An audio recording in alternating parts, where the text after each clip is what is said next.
Bien, bonjour à toutes et à tous, bienvenue dans le podcast La Sueur News.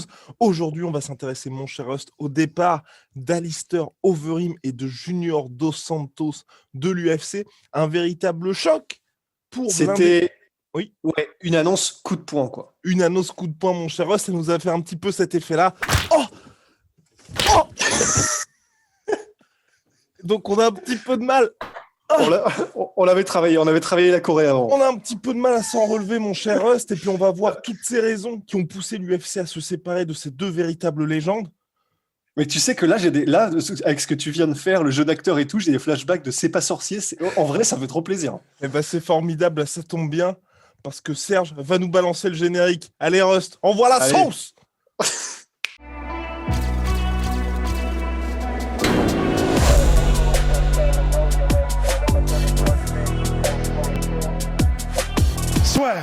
Vous l'avez vu, un effet coup de poing dans la gueule reçu par l'annonce de départ de ces deux véritables légendes du sport. Donc on va en observer les raisons. Tout d'abord, ce qu'il convient de dire, est-ce que là on va être très très froid par rapport à ça, parce que l'UFC, on en parle à chaque fois, c'est un sport, mais c'est aussi un business, c'est une organisation privée, il y a un objectif de rentabilité économique avec l'UFC.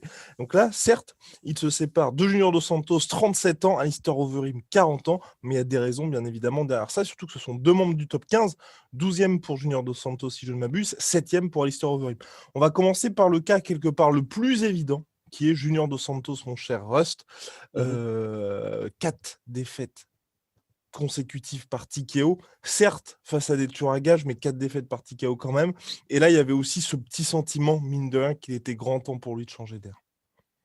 Ouais, c'est ça. C'est vrai que on pourrait se demander, en fait, comment ça se fait qu'ils virent des gens qui sont dans le top 15, alors que la division heavyweight à l'UFC, je sais pas, elle a peut-être 40 ou 50 combattants, un truc comme ça. Et tu sais, on pourrait se dire, la logique voudrait que avant de virer des gens qui sont dans le top 15, il faudrait peut-être d'abord virer. Enfin, c'est pas. Mais la logique voudrait. Ouais, c'est pas un ordre ni rien, tu vois. Mais la logique voudrait que, théoriquement, entre guillemets, tu te débarrasses de ceux qui sont le plus loin dans le classement avant de t'attaquer à celui de 15. Mais en fait, c'est vrai que il y a aussi, comment dire, il n'y a pas que le classement en tant que tel, il y a la dynamique de la carrière des combattants. Et c'est vrai que, comme tu viens de le dire, en fait, pour le Junior Dos Santos, par exemple, même si c'est un ancien champion, et on sait que l'UFC fait attention à ce qu'elle fait de ses anciens champions parce qu'ils ont quand même une certaine image et c'est une marque d'être ancien champion UFC. Ouais. Mais C'est bien dit, Rust. voilà, tu sais, on fait ce qu'on peut pour s'en sortir. Mais c'est vrai que 4 défaites par KO d'affilée, même pour un ancien champion, la dynamique, elle est claire. C'est qu'il est en fin de carrière, même s'il a affronté des tueurs, c'est vrai aussi. Il a perdu là sur ses 4 derniers combats contre 10 combattants. Et le problème, c'est que donc il a perdu contre des anciennes générations et contre celles qui arrivent. Donc, en gros, c'est entre guillemets la preuve par A plus B que donc il n'a plus ce qu'il faut entre guillemets pour faire face à une ancienne génération qui est encore à un gros niveau et à la nouvelle génération. Par exemple, tu vois, Frankie Edgar, lorsqu'il avait battu, comment il s'appelle, Pantera, Yair Rodriguez. Oh, wow. Oh, sorry. Lorsqu'il avait battu Yair Rodriguez, tu vois, c'était en gros l'UFC qui faisait le test Ouais. de savoir est-ce qu'il y a un passage de flambeau. Bon, la réponse était clairement non. Et c'est pour ça que Frankie Edgar est resté dans le game, etc. Le problème, c'est que voilà, là, l'UFC a fait le même genre de test avec Junior Dos Santos, où il a mis Rosenstruik, il a mis Cyril Gane, et il ne passe pas ces tests-là. Et du coup, en fait, le problème, c'est que l'UFC se dit qu'est-ce qu'on fait de Junior Dos Santos dans le futur. Et surtout que c'est un mec emmerdant aussi. Parce que il convient d'ajouter ça, c'est qu'il est trop bon encore pour être gatekeeper. Parce que, bien évidemment, je prédis déjà vos arguments mais regardez Andrei Arlovski qui est toujours à l'UFC, pourtant malgré une carrière en dents de scie, c'est vrai, sur ces dernières années. Mais la différence, c'est qu'Arlovski, aujourd'hui, c'est clairement un gatekeeper. On sait qu'Arlovski, membre du top 15, c'est très très compliqué pour lui. Le problème de Junior Dos Santos, c'est, souvenez-vous, hein, en 2019, il met TKO d'Eric Lewis. Il bat Ouais. aussi Blagoy Ivanov. Il bat aussi Tai Tuivasa. Donc c'est quand même quelqu'un... Enfin, pour battre Junior Dos Santos, en fait, il faut mettre en place le fameux game plan que tous les mecs mettent en place pour le battre, mais on n'a pas tant que ça qui peuvent le faire en heavyweight. Donc pour l'UFC, c'est assez emmerdant parce que vous avez un mec qui est forcément dans le top 10, enfin dans le top 10, top 15, mais qui va quand même vous allumer pas mal de vos gars qui sont soit prospects ou soit les mecs en place. Donc c'est Mmh. compliqué. En plus, comme l'a dit Rust, il n'y a aucune dynamique aujourd'hui avec lui dans le sens où je pense que les gens aussi, le problème avec notre cher, hop là, le problème aussi avec notre cher Junior Dos Santos, c'est que les gens gardent aussi en mémoire, tu vois, les défaites qu'il a eues. Donc tu peux pas vraiment instaurer de nouveaux soit run vers le titre ou te dire ah bah qu'est-ce qui va se passer s'il affronte un top 3, top 4. Non, tu fais bah non, on sait ce qui va se passer. Donc c'est vrai que pour Ouais. l'UFC, il y avait plus trop d'intérêt de ce côté-là. Ouais et puis, ben, c'est vrai que ce soit pour Junior ou pour Alistair, ben, il y a aussi le côté, financier. C'est-à-dire que l'UFC a fait aussi un calcul. C'est que ce sont donc des gars qui sont dans la situation qu'on vient décrire et en plus de ça, c'est pas des gars qui prennent, 60 000. C'est des gars qui prennent, bah, pour On Alistair verra mon cher Rust, on verra, on on verra. verra. Le suspense est à son comble parce que en haut, on voit pour Junior, pour Alistair et puis ensuite, bien évidemment, la raison commune de ces deux C'est vrai. combattants. Et puis pour Bah, Junior, pour finir, ouais. Heu bah, bien évidemment, ouais, ancien champion. Là, c'est vrai, sur ces derniers temps, il y a quand même une très, très grosse baisse pour ce cher Junior et puis j'ai envie d'ajouter aussi que mine de rien, il y a cette nouvelle génération qui arrive et donc qui fait que l'UFC n'a plus vraiment besoin non plus d'un Junior Dos Santos. On a vu aussi que Stefan Struve est parti. Récemment, il a pris sa retraite, mais à mon avis aussi, l'UFC lui a quand même fait comprendre que bon, il y avait pas trop d'opportunités. Ce qui est sûr, en tout cas, pour Junior Dos Santos, c'est qu'il a envie de continuer. Mmh. À la différence d'Overim, tu vois, moi, je suis pas forcément favorable, tu vois? J'aimerais bien qu'il s'arrête, bah, ça m'embêterait qu'il se fasse battre ailleurs que l'UFC et ailleurs, enfin, en dehors de top mondiaux, tu vois?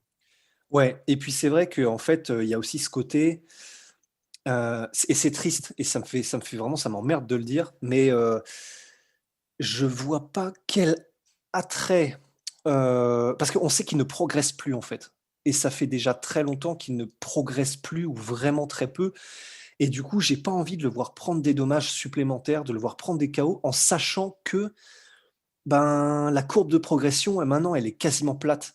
Donc j'ai enfin, Ah non, mais les il ouais, va c'est pas ça et les progresser. mais c'est ça et les 2 facteurs qui se rencontrent, ça fait que quand on aime le personnage, bah, on n'a pas envie de le voir continuer à prendre des énormes taquets en sachant que, en tant qu'artiste martial, ben, voilà, il a fait son run, il a fait son temps et maintenant, ben, voilà, il ne progresse plus trop, quoi. Et je voulais aussi dire un truc, c'est, juste pour Mmh. qu'on balise tout, tu vois? Mais, juste si jamais quelqu'un, nous disait putain, enfin, des trucs bizarres ta bouche là. Si jamais quelqu'un nous disait: «Mais oui, mais il est donc, il est trop fort pour être gatekeeper, Ouais. mais du coup, pourquoi est-ce qu'on le garderait pas?» sachant que, beh, donc il reste quand même meilleur que beaucoup de Mmh. gens. Enfin et en fait, je pense que la réponse qu'on peut donner à ça, c'est que, par exemple, tu vois, quelqu'un qui est, mettons, entre numéro 25 et numéro 35 à l'UFC, bah, en fait, lui, paradoxalement, un gars comme ça, comme on va le mettre que contre des gars qui ont son niveau, bah, en fait, il va faire victoire des défaites, des victoires des défaites. Parfois, il va mettre des gros KO, parfois, il va en prendre. Mais du coup, il y aura cette espèce de bah, ça se maintient, en fait. Et même quelqu'un qui est numéro 30 ou quoi que ce soit chez les poids lourds à l'UFC, bah, il peut, voilà, sur une carte, ça fait un attrait parce qu'il peut mettre des gros KO, des trucs comme ça sans qu'il y ait ce côté, c'est l'ancien champion, donc il y a quand même quelques enjeux. Donc c'est vraiment, ce sera des combattants qui vont garnir une carte en fait. Pour Junior, bah, comme c'est quelqu'un qui a un statut, tu peux pas juste le faire garnir une carte parce qu'il a pas trop de nom, mais que ça fait un espèce de un combattant qui va être un combat spectaculaire. C'est quelqu'un, voilà, c'est pas juste un combattant sans visage spectaculaire que tu mets au milieu d'une carte pour mettre de l'attrait parce que c'est un combattant poids lourd. Et, Exactement. euh, et voilà pour Junior Dos Santos. Et c'est vrai que ben j'ai pas envie non plus de le voir dans une autre organisation. Mmh. Je crois, enfin, s'il peut faire de l'argent et mettre sa famille à l'abri, bon bah c'est cool, tant mieux. Mais en tant que combattant qu'on n'a pas envie de voir prendre des dommages supplémentaires, parce qu'on parle quand même de commotion, on parle quand même de dommages très sérieux. Bah, puis il a déjà pris, en fait, c'est surtout ça. C'est pas Oui, en comme plus. si Junior Dos Santos, c'était un mec qui avait été particulièrement épargné au cours de sa carrière. Donc, Ouais. non, non, moi, vraiment, Junior, même s'il a vraiment envie de combattre, tu vois, il nous a montré maintes et maintes fois, et c'est pour ça qu'on va parler, là, on va faire la transition avec Alistair Overeem. Alistair Overeem, c'est différent parce que c'est quelqu'un qui sait se renouveler. Junior Dos Ouais. Santos, il a eu un nombre incalculable. Si vous voulez, à chaque défaite, en fait, on sait pourquoi il perd. À chaque défaite, les gens pointent du doigt les lacunes de Junior Dos Santos. À chaque défaite, il fait: «Ah bah, je vais revenir, je vais progresser». À chaque fois, on a la même chose et en plus, on en avait parlé lors des derniers podcasts, maintenant, il y a le déclin physique qui est là. Donc clairement, on sait qu'il ne va pas progresser, on sait qu'il ne va pas changer dans son approche. Donc non, non, non, non, là, pour moi, Ouais. c'est trop dur de voir ça. Bah, non, c'est ça en fait. Mais je crois que c'est vrai que le terme vraiment important, c'est ça, c'est on sait qu'il ne change rien dans son approche. Parce que honnêtement, c'est vrai, et là maintenant qu'on passe à Alistair Overeem, je suis beaucoup plus surpris quand même pour Overeem. Parce que pour le coup, Overeem, sur ses 6 derniers combats, il est à 4 victoires, 2 défaites, et surtout, il s'est renouvelé constamment. Et honnêtement, c'est vrai que je suis surpris parce que par exemple, son combat contre Rozenstruik, il l'a perdu. Ça fait partie, donc je crois d'ailleurs, de ses 2 défaites sur les 6 derniers combats. Ouais. Mais il l'a perdu, un, en ayant dominé tout le combat, et surtout en ayant fait une démonstration. En plus, du coup, il avait changé de camp, il s'était mis à Elevation Team pour aller travailler avec Curtis Blades pour les takedowns. Il est arrivé avec un game plan en tant qu'artiste martial complet de MMA, avec avec du takedown, avec du clinch, avec des mises au sol absolument magnifiques, du ground and pound comme il sait en faire. Et Enfin, dont il se servait depuis, hein. voilà, mais c'est vrai qu'il avait tout mis en place. C'était vraiment une impression de wow, il a encore progressé, il a ajouté de nouvelles choses à son arsenal. Et ce qui fait que bah, le combat contre Rozenstruik avant le chaos, c'est juste c'est un régal à voir. Et c'est un régal aussi parce qu'on voit cette progression.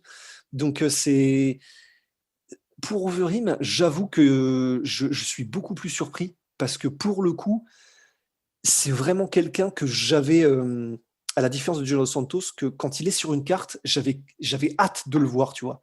J'avais hâte de voir ce qu'il va apporter, j'avais hâte de voir quelles nouvelles armes il allait encore, mettre en place pour battre cet adversaire-là spécifiquement, parce qu'il adaptait ses game plans à chaque fois, parce qu'il était intelligent dans son approche, dans ses game plans, dans son approche des combats, de la préparation. Et du coup, c'était juste, enfin, pour moi en tant que fan, c'est Alistair Overeem sur une carte, on se régale quoi, on a hâte. Et là, j'avoue que du coup, c'est beaucoup plus surprenant. Alors évidemment, on va le voir, il y a des raisons, mais c'est beaucoup plus surprenant et ça me fait beaucoup plus chier, tu vois? Après, cela dit, pour Overeem, il y a bah, ce dernier combat, je pense contre Volkov, le déroulé du combat ne l'a pas aidé parce que clairement, Ouais. bah, personnellement, moi, j'étais choqué. J'étais en mode: «Oh putain, ouais, ça là, c'est chaud pour rester». Tu vraiment eu l'impression qu'il y a eu une baisse brutale, même si c'est vrai que Volkov était vraiment bien en place sur ce combat-là et Ouais. aussi et surtout, tu avais tout autour d'Alistair Overeem, tu vois, il avait fait toute cette communication autour du One final run, donc le dernier run Ouais. vers le titre, donc en mode vraiment le titre ou rien, je remporte la ceinture et ensuite immédiatement après, je raccroche les gants. Donc Alistair Overeem, c'est clair, net, il est top 10 mondial. Sauf que lui, il ne visait que le titre et je pense que l'UFC, ils ont une approche un peu similaire, tu vois, Yoel Romero, dans le sens où tu as un mec qui est un vétéran, qui est extrêmement fort, qui peut quasiment battre n'importe qui, sauf que c'est le titre ou rien. Et maintenant, comme pour Romero qui a eu sa chance plusieurs fois, ils sont en mode, bah, on sait que ce gars-là ne sera jamais champion en fait. Donc à quoi bon nous le garder dans le roster, alors qu'il y a plus aucune dynamique vers un title shot, alors qu'il peut battre n'importe qui, et parce que vraiment on a vu, que Alistair Overeem est très, très dangereux et que donc enfin, il nous emmerde plus qu'autre chose parce que même là, on sentait bien que l'UFC, chaque fois qu'Alistair Overeem était avec son one final run, qui demandait une revanche contre Jairzinho Rozenstruik, qui demandait les revanches contre Francis Ngannou, il y avait aucune réponse de l'UFC parce que c'était en mode: «Putain, il nous fait chier à battre quand même tout le monde le mec, quoi». Donc Ouais. alors qu'il a 40 piges, alors qu'il a connu des défaites absolument traumatisantes, alors qu'il a eu une carrière au Pride, il a eu une carrière au Strikeforce, au Dream, partout, c'était compliqué pour l'UFC. Donc là, je pense qu'à la manière de Yoel Romero, tu vois, il cherchait un petit peu cette petite défaite, ce petit combat pas trop spectaculaire qui allait leur permettre de dire: «Bon, bah, maintenant, on va pouvoir gentiment le pousser vers la sortie Ouais. et justement valider cette nouvelle génération». Pour moi, c'est vraiment ça avec Alistair Overeem parce que clairement, comme Eddie Ross, il a vraiment sa place, lui, à l'UFC, hein. Ah oui, oui, oui, bah oui, et Junior Dos Santos aussi, hein, bien sûr, c'est pas ce qu'on dit, mais effectivement, oui, non, il était ancré dans le top 10 et clairement, il fait partie des 10 meilleurs combattants de la planète, donc c'est clair. Mais ouais, donc ça se comprend parce que, enfin, disons, l'UFC, la dynamique de l'UFC peut se comprendre, même si nous, en tant que fans, on est dégoûtés. Mais bah oui, non, c'est clair, ils savent que de toute façon, c'est quelqu'un qui sera jamais champion et puis, qui va, comment dire? Après, je sais pas. La différence, c'est est-ce qu'ils vendaient, Overeem encore? Alors Overeem, ce qui est intéressant, c'était un petit peu similaire à Mark Hunt, d'après ce qu'on m'a dit, bien évidemment. Dans le sens où c'est pas c'est une star mondiale, bien évidemment, mais c'est pas un mec qui va faire des cartons en pay-per-view, mais à la manière de Mark Hunt, c'est quelqu'un qui, dans son pays, dans sa région, bah, les gens, clairement, par exemple, c'est Véronica, je crois, qui diffuse ça, enfin, la chaîne, c'est Véronica, je crois, qui diffuse ça en Hollande, bah, les gens, clairement, se lèvent pour regarder Alistair Overeem, comme Mark Hunt qui va vous vendre toute une salle quand il y a Alistair Overeem. Alistair Overeem, quand l'UFC fait ses événements en Europe, généralement, ils le mettent en main event parce qu'il y a ce côté légende et ils savent que la salle va être remplie pour lui. Donc, c'était Ouais. intéressant de ce côté-là quand même. Ah oui, et donc il y aurait peut-être aussi, enfin, de toute façon, c'est peut-être un élément Avec le Covid? minime. Ah oui. Ouais, voilà, mais il y avait peut-être un côté aussi, bon, bah, vu avec le Covid, il y a plus de spectateurs, on a plus enfin, on va plus en Europe, il y a plus intérêt à avoir quelqu'un qui peut remplir des salles en Europe, et comme ils savent pas quand est-ce que le Covid va s'arrêter, ben, c'est vrai que c'était un atout dans la manche de l'UFC quand ils allaient faire des cartes sur le vieux continent, mais maintenant, c'est vrai que l'atout, ben, il perd un petit peu de sa valeur, quoi. Et surtout, mon cher Ross, la dernière raison, vous l'attendiez bien évidemment. C'est Russ qui l'a évoqué hier, pour être tout à fait honnête. Rusty business is business and it means business. Alors, Ouais, donc voilà, donc l'UFC, c'est un sport, mais c'est aussi un business, on en parle à chaque fois. Il y a évidemment cette logique de rentabilité économique. C'est très très important d'avoir ça en tête. Et c'est ce qui explique que, par exemple, Conor McGregor, à chaque fois, est précipité vers un title shot, qui serait à la Adesanya, lui aussi a directement son title shot en light heavyweight, ou alors que d'autres combattants, comme Leon Edwards, malgré 8 victoires consécutives, troisième plus longue série de victoires de l'histoire de la catégorie welterweight à l'UFC, n'est même pas à un combat du title shot en welterweight. Voilà, c'est une logique économique. Et là, on est à l'UFC tout simplement parce que environ, ce sont des estimations bien évidemment, Alistair Overeem, il a environ 800 000 $ par combat, et Junior Dos Santos, c'est à environ 400 000 $ par combat. Ce qui est, Russ va confirmer, tout simplement énorme. Ah oui, non, c'est vraiment monstrueux. Enfin, ça fait partie probablement, à part à part les superstars, ça fait partie des plus gros chèques que l'UFC, donne à des Bah, combattants, Dustin Poirier touche moins, tout simplement. ouais, voilà. Enfin, c'est vraiment du cachet champion, en fait. Ouais, c'est ça, c'est exactement ça. Donc, et donc c'est vrai que tu vas peut-être me rejoindre, hein, Rust. Pour moi, c'est le fait d'aujourd'hui. Bah, déjà, Alistair Overeem, il avait une assez nette baisse de salaire lors de son premier combat en fait Covid contre Waltaris.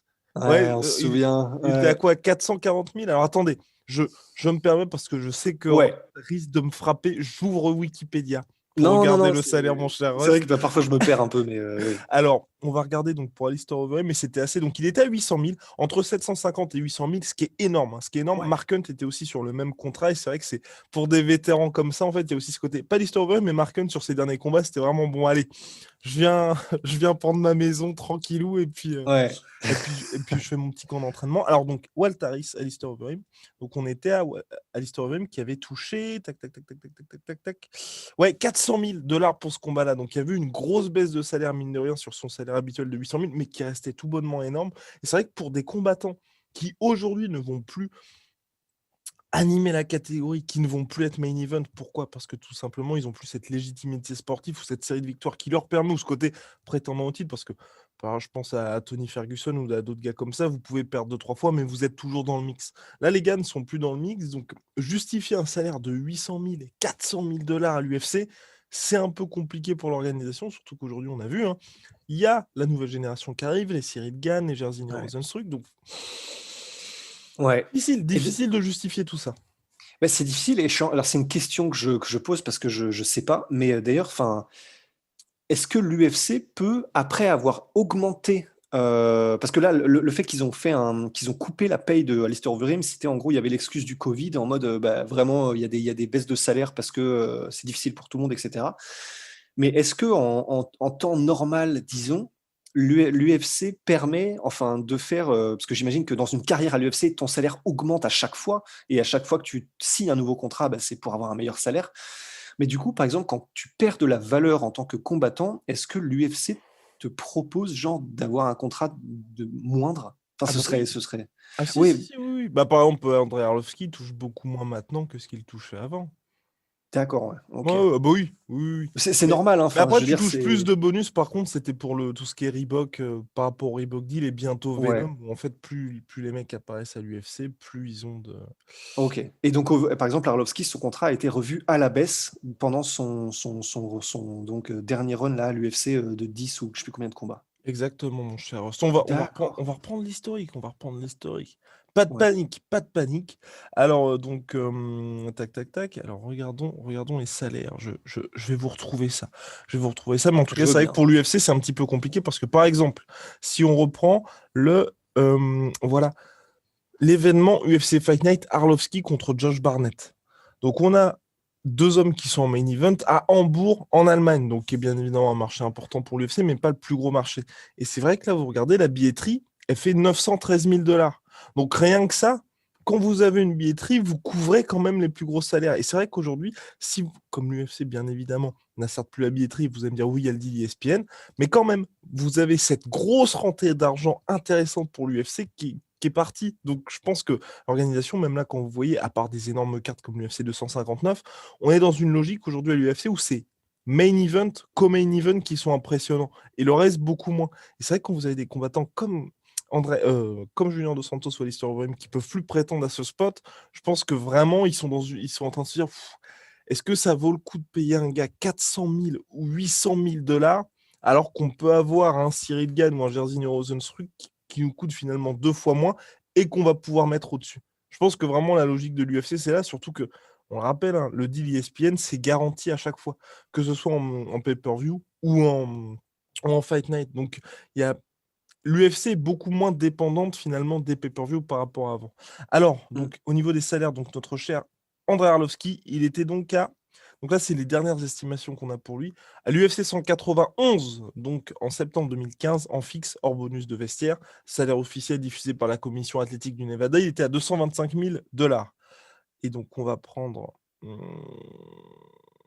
Et malheureusement, mon cher Rust,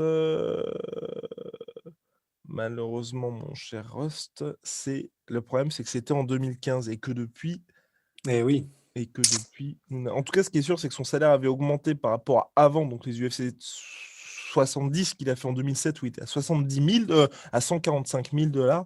Donc il y avait une augmentation de ce côté-là. Mais là, malheureusement, on n'a plus du tout les salaires. Et ce qui est important aussi de noter, c'est oh, quoique mon cher Ross, c'est bon. Oh, eh bien, je suis mauvaise langue. Je suis mauvaise langue. Je suis mauvaise langue, puisqu'Andrei Arlovski, en décembre 2018, il était à 300 000 dollars dans sa défaite face à Waltaris. Ah ouais, donc en fait, Donc c'est pas peut-être sûr, que hein. ça augmente tout le temps. Ah, Ouais, mais en fait, moi, j'étais plutôt dans une logique, tu vois, tu arrives à la fin de ton contrat, logique d'offre et de demande, soit tu laisses partir le ouais, gars, soit tu lui dis, bah, c'est ce qu'on te propose. Donc je pense qu'il y a aussi un petit peu ça qui joue, hein. Mais sur 300 000 pour Andrei Arlovski, c'est énorme, hein, aussi. ouais, ouais, ouais, non, c'est vraiment monstrueux, hein. C'est du coup, Ouais, peut-être que lui aussi pourrait faire ses ouais, valises bientôt. Mais ouais, et là aussi, vous aviez une billetterie totale qui rapportait 2 millions de dollars à l'UFC. Donc c'est vrai que la ouais. question se pose moins parce que vous c'est un pay-per-view et il y a oh bless yourself. Et vous avez la billetterie plus le pay-per-view où l'UFC avait vendu quand même la bagatelle de 700 000 pay-per-view. Donc c'est beaucoup plus simple de sortir l'argent pour un Andrei Arlovski dans ces cas-là.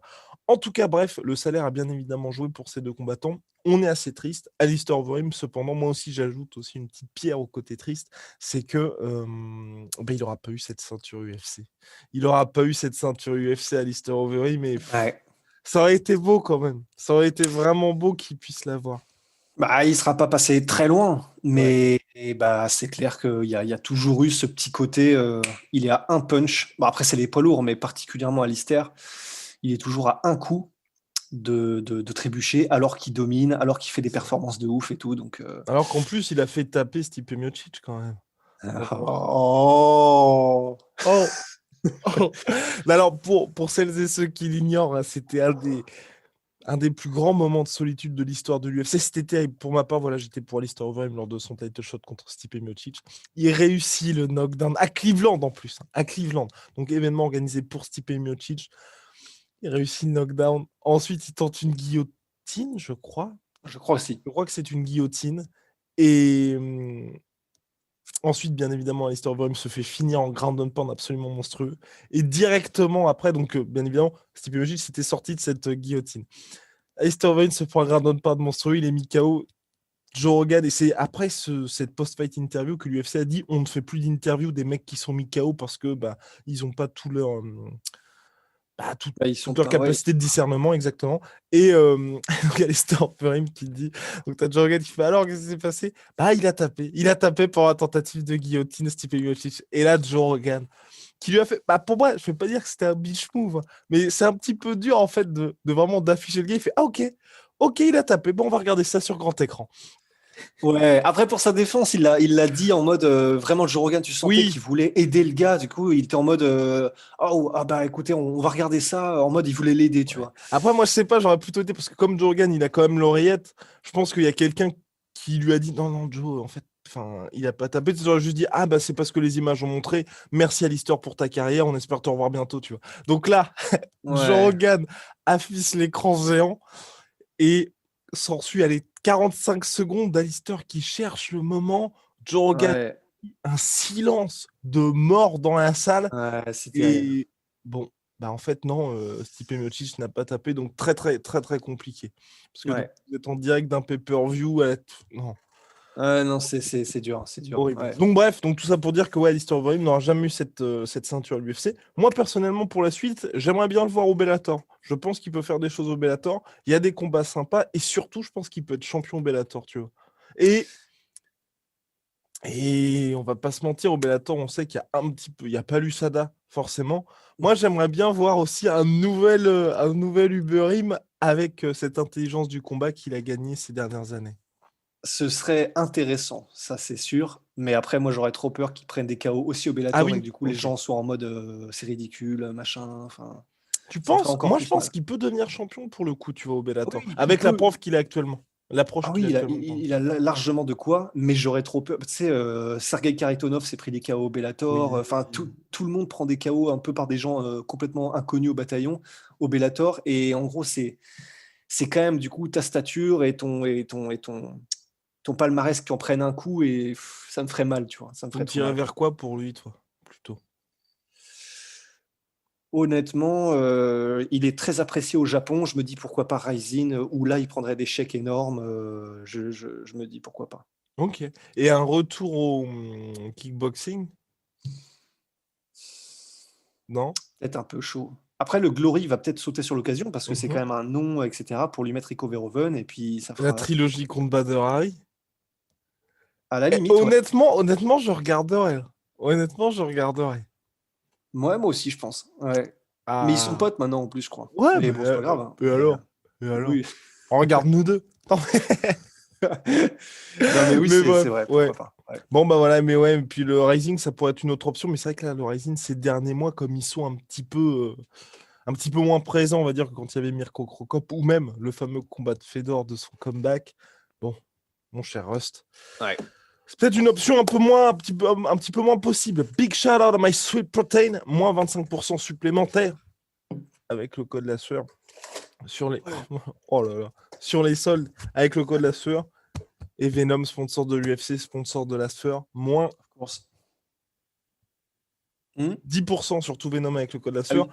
Les collections UFC arrivent très très bientôt. On a parlé au big boss de Venom qui a donné quelques petites informations ici et là. Ça arrive très très vite. À la prochaine.